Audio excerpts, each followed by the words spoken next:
एक मुलाकात कार्यक्रम में आप सभी दर्शकों का हार्दिक स्वागत है। लीजिए आज आपकी मुलाकात कराते हैं बिजली विभाग में कार्यरत एएन श्रीमान राजेंद्र जी परेवा से।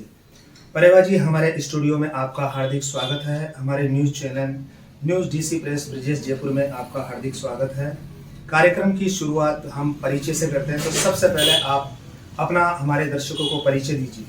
सर, पहले तो मैं आपके जो चैनल पे यहाँ पर मुझे बुलाया उसके लिए मैं बहुत बहुत आपको धन्यवाद देता हूँ और बधाई भी देता हूँ कि आपने मुझे बुलाया।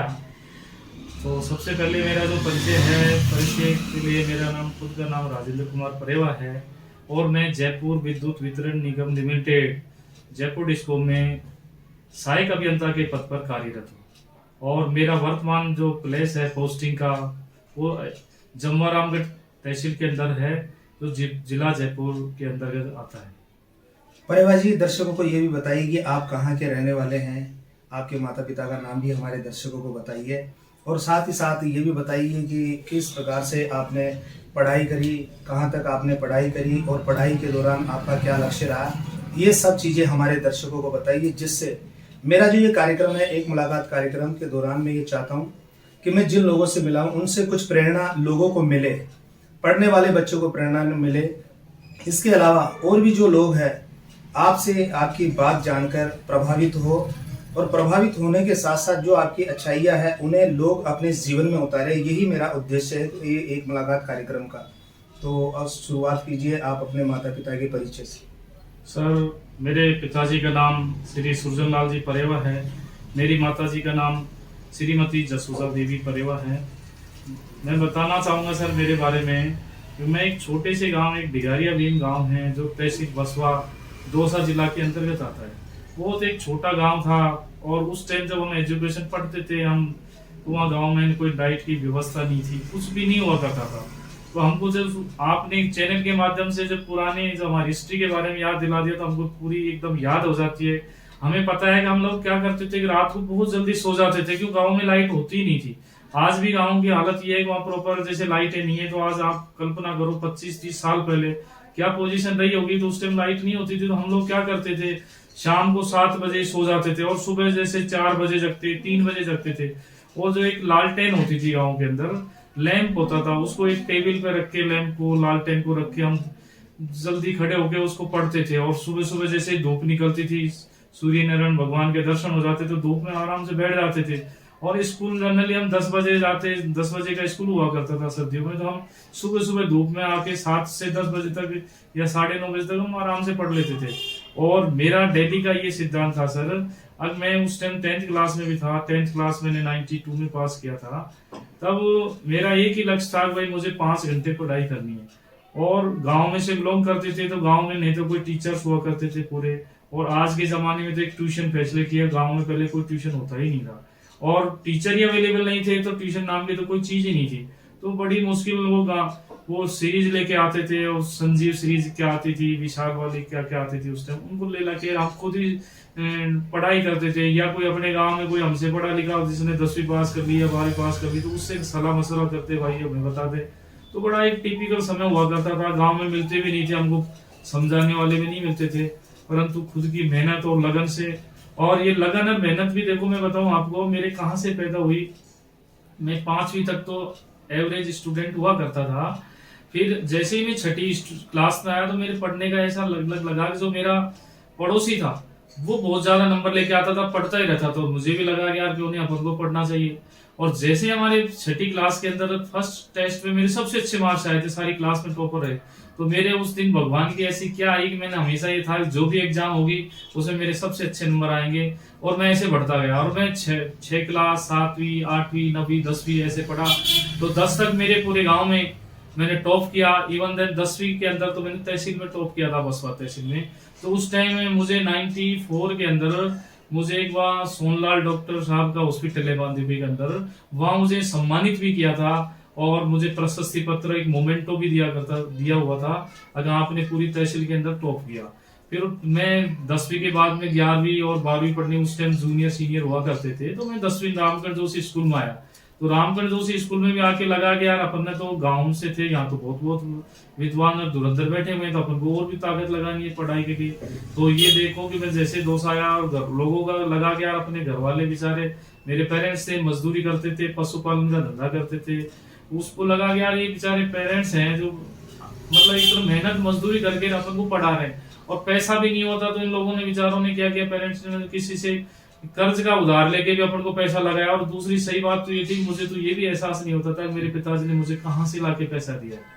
और उन्होंने, मैंने जैसे शाम दौसा जाता था, मैं रात को मेरी मदर से बोल देता था कोई मुझे सुबह कल दौसा जाऊंगा पढ़ाई के लिए, तो पैसे चाहिए, तो मेरे पिताजी माताजी के पास में पैसे रख के चले जाते थे। मुझे ये भी आइडिया नहीं था कहाँ से लाए, और ये लगता था घर की हालत खराब है, गाँव में सब मजदूरी करते थे, गांव में कुछ प्रकार का रोजगार नहीं था। तो मुझे 11वीं 12वीं में ऐसा लगा कि आपको पढ़ाई करनी चाहिए, अपने घर वालों का जो पैसा है उसका एक मतलब उनका हिसाब देना है, उनकी कीमत चुकानी। तो 11वीं 12वीं में भी ऐसा रहा, भगवान की कृपा से मैं अच्छे नंबरों से पास हुआ। फिर मेरे को ऐसा लगा कि यार 11वीं 12वीं में पास कर लिया तो अपन को बीएससी करनी चाहिए। बीएससी पास किया, तो बीएससी में मैं कॉलेज का टॉप किया था। मेरे बीएससी को 82% फर्स्ट ईयर में, बीएससी फर्स्ट ईयर में आए थे फिजिक्स मैथमेटिक्स में। तो मुझे ऐसे ही मेरे गांव में कोई प्रोग्राम था 95 में, तो लोगों ने मुझे सुझाव दिया कि यार आपने तो पीईटी का एग्जाम क्यों नहीं दिया, आप इतने इंटेलिजेंट हो तो आपको पीईटी का एग्जाम देना चाहिए था। तो मैंने कहा मुझे तो कोई जानकारी का अभाव था, मैं दे नहीं पाया। तो उन्होंने मुझे एक सुझाव दिया कि आप सेकेंड ईयर को ड्रॉप करो और इंटेलिजेंट हो तो आप पीईटी में निकल जाओगे। तो मैंने वहाँ जयपुर आके मेरे रिलेशन में मेरी बुआजियों के यहाँ मैं रहा, और एक काला कोचिंग सेंटर हुआ करता था चौड़ा रास्ता के अंदर, मैं वहां ज्वाइन किया। तो ये एक भगवान की कुदरत है कि यहाँ भी मेरा मतलब नसीब और मेरी मेहनत काम में आई। तो मैंने सेकेंड ईयर में जो ड्रॉप किया था, एक तरह से वो रिस्क लेके काम किया था, तो उसमें मेरे फर्स्ट चांस में प्री इंजीनियरिंग टेस्ट में मैं सेलेक्ट हो गया और मेरी रैंक भी बहुत अच्छी बनी थी।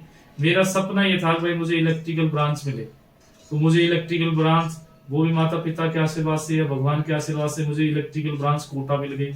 और कोटा में भी मैंने मतलब ऐसा मेरा रहा, जो मेरा कंपटीशन होता था तो मेरे पड़ोस में जो बच्चा है उसको लेके होता था कि यार ये बंदा पढ़ रहा है, ये अपन से ज्यादा नंबर नहीं आने चाहिए, तो किसी को टारगेट करके मैं पढ़ता था। और टारगेट में मेरा हमेशा ये रहता था कि मैं ईर्ष्या नहीं करता था, कंपटीशन करना चाहिए आदमी को, परंतु ज्वेलिस की भावना नहीं रहनी चाहिए। तो मैं ये रहता था कि भाई इस बंदे से अपन को ज्यादा नंबर लेके आने। तो उसके ऐसा रहा कि मैं जो 4th ईयर हमारा ईयर का कोर्स होता था engineering, B bachelor of engineering, उसमें 4th ईयर में मैंने जो अपना पढ़ाई पूरी की और उसमें फर्स्ट क्लास पास होके मैं आया। मैंने सन 2000 में मतलब अपना इंजीनियरिंग किया। 2001 में मैंने मेरे को आर्य इंजीनियरिंग कॉलेज में लेक्चरशिप करने का अवसर प्राप्त हुआ, तो मैंने वहां भी लेक्चरशिप की। जैसे मैं लेक्चरशिप कर रहा था, इधर मैं अपने कंपटीशनों की तैयारी कर रहा था, तो मेरा जो अपना उस टाइम RSCB हुआ करता था, ये कंपनियों में डिवाइडेड हो गया। तो मुझे जयपुर डिस्कॉम जयपुर विद्युत वितरण यूनिट मुझे एज ए JN कनिष्ठ अभियंता के पद पे 2002 में पोस्टेड हो गया।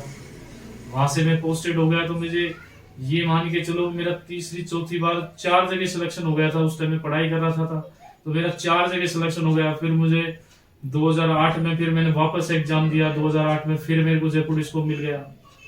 फिर ऐसे करता रहा, तो मैंने फिर ये देखा कि जो आदमी मेहनत और ईमानदारी से काम करता है वो कभी पीछे नहीं रहता। तो मैं जैसे नौकरी में भी आया तो मेरे को ये लगता था कि अपन को मेहनत करनी चाहिए, तो मैं मेहनत करता गया। तो अपने एरिया में मैंने देखा कि यार पब्लिक में रेस्पॉन्स अच्छा है, तो पब्लिक भी कहती भाई बढ़िया आदमी आए, सज्जन आदमी। तो मेरे भगवान का पब्लिक का आशीर्वाद से ये देखो मुझे मेरिट बेस पे मेरा 2013 की जो DPC बोलते हैं हमारे, उसमें सहायक अभियंता के पद पर कार्यरत हुआ। और वहां से जब के बाद में मैंने मेरे पीछे मुड़ के नहीं देखा, और मेरी सफलता जो मैंने टारगेट किया, मेरा हमेशा यही है कि मैं सुबह जैसे मुझे कल क्या करना है तो सुबह ही उसको मैं अपनी डायरी में मेंशन कर लेता हूँ, भाई मुझे आज दिन में ये ऑफिस में ये काम निपटाने है, तो मेरी डायरी में लिख लेता हूँ। और उस डायरी में लिख के शाम को ये देखता हूँ इस डायरी में जो अपन ने सुबह काम लिखा था, ये काम करने हैं, वो पूरे हुए कि नहीं हुए। तो मैं उनको लगभग पूरा करने के बाद में अपना काम फाइनल करता हूँ। तो उससे लगता है कि जो अपने गवर्नमेंट ने, निगम ने कोई टारगेट दे रखे हैं वो आसानी से अचीव हो जाते हैं। इससे निगम में भी छवि बढ़िया है और खुद को भी सेटिस्फेक्शन मिलता है कि अपना काम अच्छा हो रहा है, और पब्लिक में रेस्पॉन्स है बहुत अच्छा है, पब्लिक में सेटिस्फेक्शन भी है, भाई अच्छे आदमी है और अच्छी शांति से काम चल रहा है। राजेंद्र जी, जो बातें आपने बताई बहुत ही अच्छा लगा आपके मुख से सुनकर। कुल मिलाकर ये बात है कि आप शुरू से ही एक मार्गदर्शन जो अपने जीवन में अपनाते हुए आप ये कार्य कर रहे थे। आपने बताया कि बचपन के अंदर जब आप छठी क्लास में थे तो एक बच्चे के ज़्यादा नंबर आते थे, तो आपने बताया कि मैं ये सोचा कि भाई इससे ज़्यादा नंबर मेरे आने चाहिए। उसी हिसाब से हर इंसान को इसी प्रकार से सोचना चाहिए कि अगर कोई आदमी दूसरा ला सकता है तो मैं क्यों नहीं कर सकता, मेरे में क्या कमी है, उस कमी को दूर करनी चाहिए। इसके अलावा मैं आपसे ये भी जानना चाहूँगा, जब आपकी नौकरी लगी उस टाइम आपको कैसा महसूस हुआ, क्या खुशी हुई, घर वालों को क्या हुआ, उसके बारे में भी बताएं। सर जब मैं नौकरी में आया था तो मुझे बहुत अपार खुशी महसूस हुई। घर वालों का सपना ये था कि अपना बच्चा एक चाहे 4th क्लास के पद पे ही लगेगा कि सरकारी नौकरी होनी चाहिए। तो उस टाइम मैं कनिष्ठ अभियंता के पद पे लगा तो मेरे घर वाले बहुत खुश हुए, मेरे रिश्तेदार खुश हुए, मेरे गांव वाले खुश हुए कि यार मतलब गरीब घर से है, गांव से है। तो गांव से मतलब शब्द ही गरीब से होता है, गांव वालों को ये सोचते हैं कोई गरीब आदमी गांव वाले हैं, तो वहाँ कनिष्ठ अभियंता का पद बहुत ही अहमियत रखता है। और आज भी मेरे गाँव में कनिष्ठ अभियंता मुश्किल से 2-3 होंगे, बाकी उस टाइम हमारे गांव में कोई कनिष्ठ अभियंता 10-5 गांव में कोई नहीं होता था। तो उस टाइम बहुत अपार खुशी और भगवान का बहुत धन्यवाद अर्पित किया। और भगवान नौकरी लग गई, इसमें कभी किस प्रकार का प्राउडनेस नहीं आना चाहिए, और जो आपने जिम्मेवारी दी है उसकी पूरी होती रहनी चाहिए ईमानदारी के साथ में। भगवान से मैं यही प्रार्थना करता हूँ। अच्छा राजेंद्र जी, पढ़ने वाले बच्चों को आप क्या संदेश देना चाहते हैं जो पढ़ाई कर रहे हैं लेकिन अभी तक क्या है कि अपने मुकाम पर नहीं पहुंचे, ऐसे लोगों से क्या संदेश देना चाहते हैं? क्योंकि आप गांव में रहकर नौकरी पर लगे हैं, लेकिन बहुत से लोग सिटी में पढ़ाई करते हैं लेकिन ध्यान नहीं देते हैं, तो मैं ये चाहता हूँ कि आप कुछ संदेश दें उनको। मेरे पढ़ने वाले बच्चों से यही संदेश है कि जो उसको माँ बाप ने गांव से आए या सिटी से रहे, उसका मात्र पढ़ने पे डेडिकेशन होना चाहिए और एक टारगेटेड पढ़ाई करनी चाहिए। टारगेटेड का मतलब होता है उसको ये करना चाहिए कि भाई मुझे ये आज इतना पढ़ना है, आज ये करना है, वो करना है, और उसका मतलब पूरा मोटिवेशन के साथ पढ़े, दूसरे कामों में वो ध्यान नहीं दे।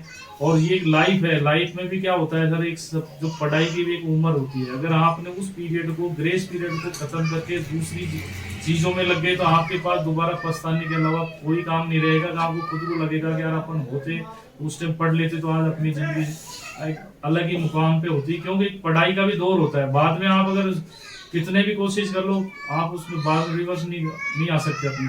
तो मेरा तो यही है कि आपको जो टारगेट दिया है उसको पूरी तरह ईमानदारी से कम से कम 5-6 घंटे तो आपको नियमित पढ़ाई करनी चाहिए, और उसके बाद में आपको खुद को सेटिस्फेक्शन आएगा। जो आप आपने कोई टारगेट कर लिया और आपको लगेगा कि यार मैंने जो ये 4 घंटे पढ़ाई करी या 5 घंटे करी, मैं रह गया। तो रहने से किसी आदमी को कोई नौकरी नहीं लगे तो हताश नहीं होना चाहिए, उसमें उसको इम्प्रूवमेंट करना चाहिए कि यार मेरी थोड़ी सी गलती रही, हो सकता मैंने 90 किलोमीटर की परसेंट से मैंने गाड़ी चलाई, मुझे हो सकता है 10% और चलानी चाहिए, तो उसको उसी में सुधार करना चाहिए। और उसमें किसी तरह से हताश नहीं होना चाहिए, अपनी जो कार्यशैली है उसमें सुधार करके आगे बढ़ना चाहिए। और भगवान कभी अपनी जो मेहनत करते हैं कभी भगवान रखता नहीं, ईमानदारी से मेहनत करोगे आपको भगवान जरूर सफलता देगा, ये मेरा विश्वास है। देखिए, अपना टारगेट लेकर इंसान को पढ़ाई करनी चाहिए। राजेंद्र जी यही बता रहे हैं, अगर हमारा लक्ष्य होगा, हमारा टारगेट होगा तो हम जीवन में बहुत सफल होंगे, और नियमित रूप से कम 4 घंटे जरूर पढ़ाई करनी चाहिए। बाबा साहब अम्बेडकर के बारे में आपके क्या विचार है? बाबा साहब एक बहुत बड़ी महान आत्मा थे और एक महान जो कह सकते हैं उस टाइम बाबा साहब का जब हमने पढ़ा है, बाबा साहब जब थे कोई लाइट नहीं होता थी, कोई एजुकेशन नहीं था, तो उन्होंने जनरली 3 सुझाव का नारा दिया था, कोई आप एजुकेशन बनो, संगठित कर रहो और संघर्ष रहो। तो आप अगर तीनों चीजों को फॉलो करोगे तो बहुत आगे तक बढ़ोगे। और मैं तो ये कहता हूँ बाबा साहब की जो कार्यशैली के आपने किसी ने अगर 20% भी फॉलो कर लिया तो आप बहुत बड़े इंसान बन जाओगे। और उसमें सबसे पहले एजुकेशन होना तो बहुत जरूरी है, आदमी को एजुकेशन के बिना कुछ नहीं होता है। तो मेरा तो यही संदेश है, बाबा साहब ने कहा सबसे पहले एजुकेशन करो। तो घर में कोई भी अपना किसी प्रकार का सदस्य अशिक्षित नहीं होना चाहिए। आज अपन ये सौगंध खा लें, अगर अपन को प्रत्येक परिवार में प्रत्येक बच्चे को, बच्चा या बच्ची जो भी है उसको शिक्षित करके रखना है। और संगठित तो यूनिटी से रहना है। यूनिटी का मतलब ऐसे किसी को अपन को अपराध नहीं करना, यूनिटी का मतलब है कि आपको हताश नहीं होना है, मतलब जो काम आपसे हो रहा है तो आपसे नहीं हो पा रहा तो उससे सहयोग लो, यूनिटी से काम करो, संघर्ष करो। संघर्ष का मतलब हताश नहीं होना है, आपको एक डेडिकेशन, पोटेंशियल एनर्जी के साथ में आगे बढ़ते रहना है। ये मेरा बाबा साहब का जो संदेश था, इनको ध्यान में रख के आगे बढ़ता रहना चाहिए। देखिए, आज आप बहुत बड़े पद के ऊपर हैं और बहुत अच्छा कार्य कर रहे हैं, खटीक समाज से हैं। हर इंसान ये चाहता है कि मैं भी अपने समाज के लिए कुछ न कुछ सहयोग करूं। तो आप समाज के लिए क्या सोचते हैं, समाज के लिए आपका क्या योगदान है, ये भी हमारे दर्शकों को बताएं। सर समाज के लिए हर आदमी करता है, तो मेरे में भी हर आदमी में रहता है। जैसे अपन कहीं भी जाए उसको लगे कि मैं इस खटीक समाज से हूँ, तो एक अलग से एक पोटेंशियल एनर्जी जो अंदर पैदा है वो अलग से जाग जाती है। तो अपना तो यही सिद्धांत वो है सुझाव कि जैसे भी कोई गरीब बच्चा आए और वो नहीं पढ़ पा रहा है, साहब मैं इंटेलिजेंट हूँ, मैं नहीं पढ़ पा रहा हूँ आर्थिक तंगी से, तो वो हमसे हम आके संपर्क करें, उसको जरूर उसको आर्थिक सहायता भी देंगे। उसको बुक्स वाली प्रॉब्लम होगी तो बुक्स भी सॉर्ट आउट कराएंगे, और किसी प्रकार की एजुकेशन में कहीं दिक्कत आ रही होगी तो उसको सॉर्ट आउट हमारे लेवल की होगी तो वो भी करेंगे, और किसी के लेवल पे वहां भी जाके उसको सॉर्ट आउट करेंगे। मान लीजिए राजेंद्र जी, आपके पास कोई भी खटीक समाज का व्यक्ति बिजली विभाग में आता है, बिजली से संबंधित कोई समस्या लेकर आता है, तो ऐसे में आप उनकी मदद तुरंत करेंगे या जैसे ऑर्डिनरी काम की तरह करते हैं वैसे ही कार्य करेंगे?